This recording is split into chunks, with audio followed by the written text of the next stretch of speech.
Hello, what's up mga kumare kuntigang? Isang mapagpalang araw naman po sa inyong lahat. O kumusta po kayo? Ngayong araw pong ito ha mga kumare kuntigang ay isa naman pong napaka-interesting na topic ang tatalakayin at pag-uusapan natin sa video ito. Kasi ngayon po ay bubusisiin natin yung isa sa sinasabing napaka-bigat at pinakamasamang kasalanan na magagawa po ninyo sa buhay po ninyo. At ito po yung trending po ngayon na mga kumare kuntigang.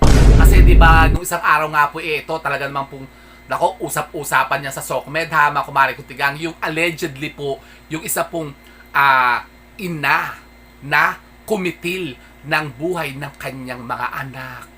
Nako, nakakaawa. Mariose.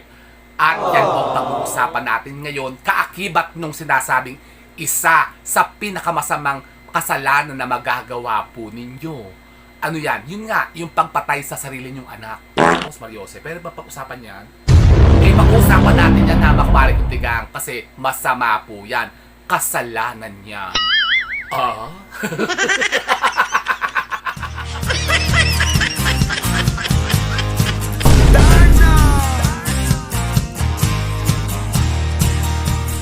So yun na nga po ha mga kumare kuntigang, nabalitaan nyo na po ba o baka napanood nyo na dyan ha mga kumare kuntigang sa SOCMED yung isa sa sinasabing trending ngayon na balita, at yun nga yung issue nga po nung isang ina na minatamis pa niyang kitilin ang buhay ng kanyang mga anak. Hindi lang isa ha mga kumare kuntigang, hindi lang dalawa, 3. Nako po, paano niya kaya naatim yung paano niya kaya nagawa yun? Naku, Mariosep, bago tayo magpusid mga kumare kuntigang, tatanungin ko muna kayo. Kayo po ba mga kumare kuntigang, magagawa niyo po ba yan sa sarili niyong anak? Naku po, Mariosep, parang nakakalungkot. Parang nakaka-kinda bothered. Kinda bothered. Parang hindi kasi maisip talagang magagawa ng isang ina yun na mamatamisin pa niyang, kumbaga, tapusin ang buhay ng kanyang anak dahil sinasabing, depression. Naku po, Mariosep, bakit ba? Ano ba yung depression na yan? Sobra ba yung talagang maka-apekto sa buhay ng tao at talagang siya talagang parang nawawala na sa sarili yung naapektuhan nito, yung depression? Kayo po ba mga kumare kuntigang, nakaranas na ng depression? Naku po, Mariosep. At ano naman po okay na depression ninyo sa buhay po ninyo? Kasi ako po yung mga nagtanong-tanong ha mga kumare kuntigang, kasi marami po akong nakausap dito. Kasi may mga nagko-question and answer na naman po dito sa atin. Maraming humihingi ng mga advices nga tungkol nga po dyan. Sa isa sa mga sinasabing problemang ganyan, na yun na nga, yung sobrang bagang pagka-stress sa buhay nila. Yung talagang parang sobra na rin silang yung anxiety nila, yung stress nila, na naglilid na sa depression ng buhay nila. Marami kasi ha mga kumare kuntigang ang nagiging epekto. Nagiging yung dahilan. Ito po ha mga kumare kuntigang, isa po dyan yung sinasabing problema sa pera. Nako, kayo ba pinoproblema nyo yan tapos yun ba yung naglilid po ba sa inyong depression? Pagka kayo po yung wala pang pera, nade-depress ba kayo? Nako, tigilan nyo. Ganyan ba kayo ha mga kumare kuntigang? Sobra ba kayo malungkot pagka kayo walang kwarta? Aleche. Wag pong ganun ha mga kumare kuntigang, wag kayo pa-apekto, wag kayo pa-kontrol sa pera. Wag yung gagawin yung dahilan kaya kayo po na-stress sa buhay po ninyo, kaya kayo nadidepress. Isa pa po ha mga kumare kuntigang, yung sinasabing problema sa relasyon o sa asawa.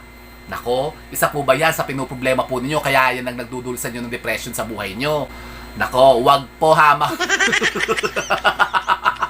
wag po ha mga kumare kuntigang. Hayaan nyo lang po yan ha mga kumare kuntigang, kung ang mga asawa po ninyo ayun na nga, nagluloko. Yun nga, nangangabit. May mga kirida, may mga number 2, mga mistress, karelasyon. Yan, kabit. Nako, wag kayo magpapastress. Ang gawin nyo, lalo kayo magpaganda, lalo kayo magpa-sexy, lalo kayo mag-ayos ng sarili po ninyo para lalo kayong mas bumongga kaysa doon sa kabit. Wag kayong patatalo, Alech. At ang isa pa po ha mga kumare kuntigang, yun nga, problema naman po sa utang. Isa daw po yan ha mga kumare kuntigang, sa nagiging problema o yung nagiging dahilan kung bakit ang mga tao ay palaging na-stress nga, at yun nga, naglilid ito sa depression nila. Yung utang, lubog na lubog sa utang. yung wala nang maibayad sa utang. Eh di ba sabi ko nga sa inyo, napakaraming mga pamamaraan Hama Kumari Kuntigang para makontra natin yan at mawala ng tuluyan yung mga utang na yan. Eh ayaw nyo lang kasing subukan ayaw nyo kasing gawin yung mga i-share ko sa inyo mga pamamaraan Nako, subukan nyo yan Hama Kumari Kuntigang kasi dyan po talaga ako nakaahon sa utang. Yung ating mga ginawang ritualan, yung ating mga ginawang mga pamamaraan, talaga namang mawawala yan Hama Kumari Kuntigang. Tapos, tigilan nyo na kasi. Tigilan nyo na yung pangungutang. Halimbawa, kayo po may utang ngayon, tapos kayo po malapit nang makabayad. Nako, stop na muna Hama Kumari Kuntigang. Tumigil na kayo. Kung halimbawa, kayo po may mga utang na binabayaran ngayon, tapos balak nyo naman pong i-renew yung itataob po ninyo. Nako, hindi lalo na kayo hindi nakaahon sa utang na yan. Hindi na kayo matatapos-tapos dyan kapag kaganyan ang ginagawa po ninyo. Halimbawa, kung hindi naman po kailangan mangutang, huwag na kayo mangungutang. Tapos yung napakalaki pa ng mga interest na mga inuutangan po ninyo. Halimbawa, yung mga lending, mga online loan app, ganyan, yung mga Bombay, mga 5-6, mga home credit. Nako, kasi order kayo ng order. Gusto nyo mga appliances, bagong appliances. Kaya, ayan, nababaon kayo sa utang. Tigilan nyo na po yan. Ang gawin nyo, magtrabaho muna kayo. Tapos, kumita muna kayo at mag-ipon kayo bago kayo yung gumastos na hindi kayo kailangan pang mangutang. Kung halimbawa kayo magninegosyo at balak nyo kung kayo po mangungutang ng pampuhunan po nyo, tigilan nyo yan. Hindi maganda kasi naranasan ko na po yan. Nasubukan ko na po yan Hama Kumari Kuntigang. Na ako'y gusto kong sa kagustuhan kung ang mga negosyo ko ma-survive ko yung parang ma-save ko banto ako ng banto ng puhunan pero galing sa utang. Ngayon, nalubog lang ako sa mga interest, doon ako nabaon. So, yun po. At ang isa pa sa, pinuproblema daw ng ilan sa atin, sa mga kumari nating tigang, Joseph, yung mga problema sa biyanan. Opo. So, yung tatlong yan po Hama Kumari Kuntigang. Halimbawa, yung isa nga dyan, yung wala kayo laging pera. Tapos, ang asawa nyo yun nga, nagluloko, nangangabi. Tapos, problema nyo pa yung biyanan po ninyo, mga alintek. Kasi, allegedly yan daw pong naging dahilan. Noon nga, yung sa nangyari dyan sa story yan, yung isang nanay na yan, na yun na nga, pinili pa niyang, kitlin nga ang buhay ng kanyang mga anak dahil nga sa problemang yan, yung pinagdaanan niyang yan, dahil yun na nga daw mga, dahilan na nga yun. Meron daw allegedly kabit. Hindi ko alam kung talagang totoo may kabit. Pero yun nung nasa SOCMED, may kabit daw, tapos medyo toxic daw yung biyanan. At yung isa nga, yun nga daw, wala daw nga atang pera. Walang pang-budget. Parang naririndi na siguro, rinding-rindi na si madam. Ayun. Naku, pero sabi ko, bakit dinamay pa niya yung anak niya, di ba? Pwede naman siguro siya na lang, mag-isa.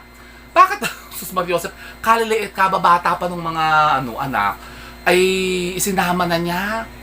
Sabi nung iba, kaya daw isinama daw ata, kasi, kasi parang wala daw atang pag-iwanan, wala daw atang paghahabilinan o yung mag-aalaga na. So parang ang ginawa, bago siya yun nga, nagpa-tego-ers nga siya, tinego-ers muna niya yung mga anak niya. Para kasama na niya.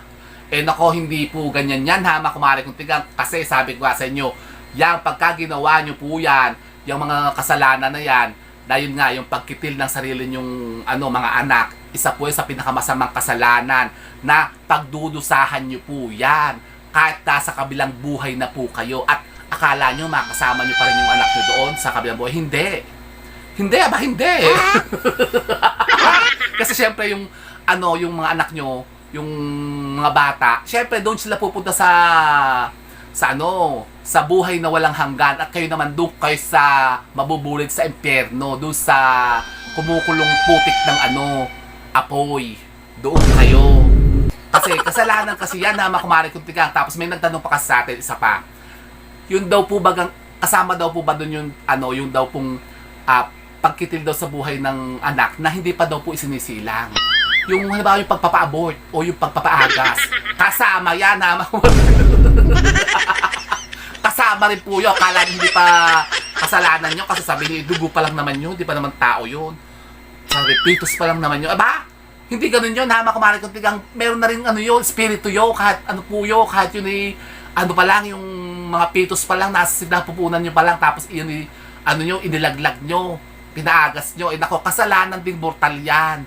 Isa yan sa, nako, pagbabayaran po ninyo at yan ay, nako, may kaakibat na pinakamabigat na parusa. Yun nga, talagang doon kayo mabubuli, doon kay taning sa impyerno. Talaga ba? May impyerno ba talaga? Meron! Opo, mga kumari ko tigang. Kasi marami pong nagtanong sa atin na yan, tungkol nga din sa pagpapaagas. Nako po.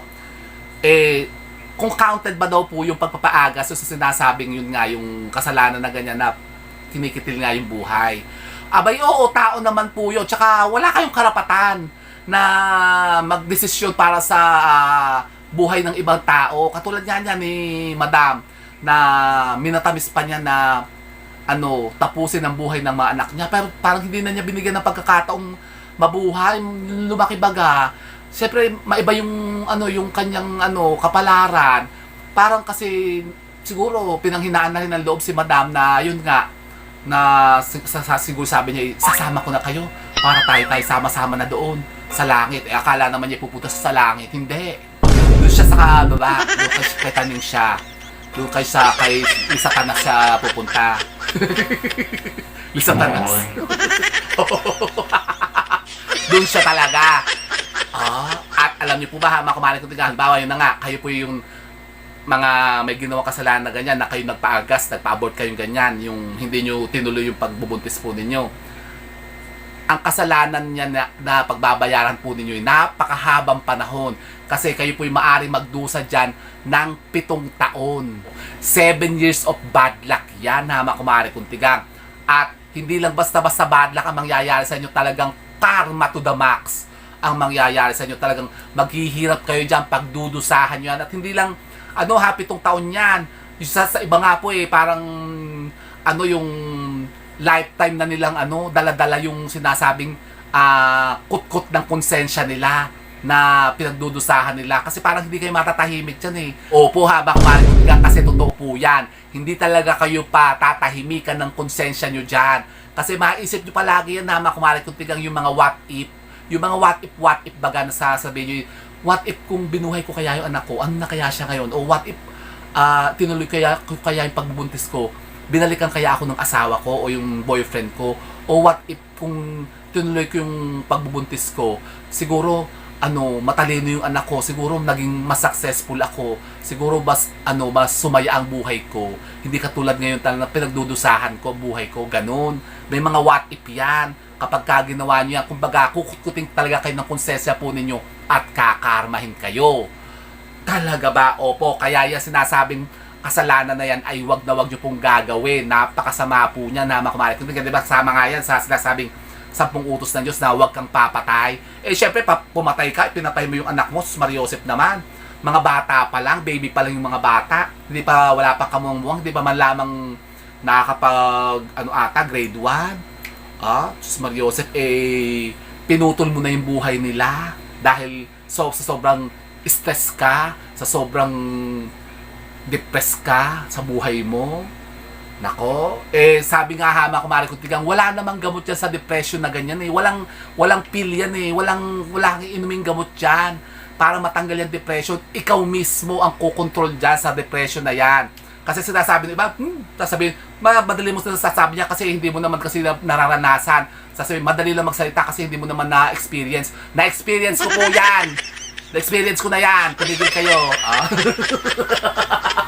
Totoo po yan, ha? Na kumari ko tingnan, na-experience ko talaga yan. Nung panahon na talagang ako'y sobra din dinadas ko yung depression na ganyan. Talagang, alam niyo yung talagang, yung hindi mo na talaga maalala yung sarili mo. Hindi mo na alam yung mga ginagawa mo. Minsan parang, nakikita na lang daw ako sa amin dito, mga kasama ko, nagsasalita na lang ako mag-isa, tapos umiiyak-iyak na lang ako. Iyak ako ng iyak noon. Talagang sobrang, ewan ko, parang pakramdam ko, hopeless na ako nung panahon na yun. Parang feeling ko, katapusan na ng mundo. Parang ako pinagsukluban ng langit at lupa. Ganun. Alam niyo kung bakit? Kasi dahil sa pera.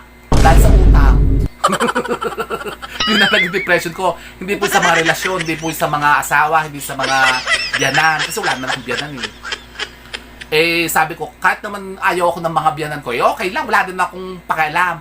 Kung ayaw sa akin, di ayoko din sa inyo. Bakit? Hindi ko naman kayo pakikisabahan no, yung mga biyanan na yan. Tsaka yung mga biyanang ganyan, yung mga biyanang lagi na lang nakikialam, mga buwisit kayo. Huwag kayo makialam kasi sa mga buhay ng mga ano nyo, mga manugang nyo at ng anak nyo. Hayaan nyo silang mamuhay ng sarili nila. Mga pakailamera kasi kayo. Kayo ba, makumalig ko ganyan kayo? Yung mga biyanan nyo, parang laging pinakikialman kayong ganyan, lagi lang kayo parang dinumero, tinatapakan po ninyo. Kapag ka gano'n na makumari kong tigang, ito yung sinasabi ko sa inyo, pag nag-asawa po kayo, wag na wag kayong pipisan sa mga biyanan po ninyo. Hanggat maaari po, magsarili kayo, bumukod kayo. Halimbawa kahit kayo po mangupahan lang na malit na apartment o malit na kwarto, basta't kayo sarili nyo. Wag kayo sasama dyan sa mga biyanan nyo, mga ihipag-hipag ninyo, mga bayaw-bayaw po ninyo kasi yan ang pinag-uumpisahan ng toxic na buhay. Talaga. Pagka kayo nakikipisan laang. Tsaka, di ba, kaya kayo nga nag-asawa para kayo magsarili na, magkaroon kayo ng sarili nyong buhay. Bakit kayo makikipisan sa mga biyanan po ninyo? Syempre, yung pangabiyanan, kapag kaganyan, sabihin, buwisit yung babae niyan. Yan pang pinili ng anak ko. Sabi, buwisit yung lalaki niyan, napakatamad, wala namang silbi yan, ganun. O di makakarinig kayo ng mga masamang salita. O di ba toxic nga yun, tapos ma-stress kayo, madidepress kayo, tapos ganyan, ang gagawin nyo para magluluka-lukahan kayo, tapos yun nga, kikitlitin yung buhan ng anak ninyo. Leche, di kayo yung napasama, kayo lalong naging walang hiya. Kasi kayo yung gumawa ng kasalanan Dahil sa sobrang stress yung sa mga biyanan po ninyo, kayo ang mas naging makasalanan. Kayo yung gumawa kasi ng pinakamasamang kasalanan nga. Yan, pinatay niyo yung mga anak niyo, Aleche. Kaya pagkaganyan, ayoko talagang pipisan sa biyanan. Ako kasi marami na rin ako naging biyanan. Ilan na bang naging biyanan ko? Yung isa naman, hindi ko naman na-meet yung biyanan ko doon sa Yung isa, talagang walang hiya. Yung isang biyanan ko, walang hiya talaga isang biyanan ko Pero isang biyanan ko, yung biyanan kong lalaki, yung biyanan kong hilaw, wala na, natego earth na, sa langit ang kay kaluluwa. Kung nasa langit nga siya. Pero yung biyanan kong babae, yung biyanan kong babaeng hilaw, buhay pa. Tapos, yung dati kong ex doon, ewan ko kung anong balita sa kanya. Pero ito namang last ko na naging partner ko po, mababait naman yung mga naging biyanan ko.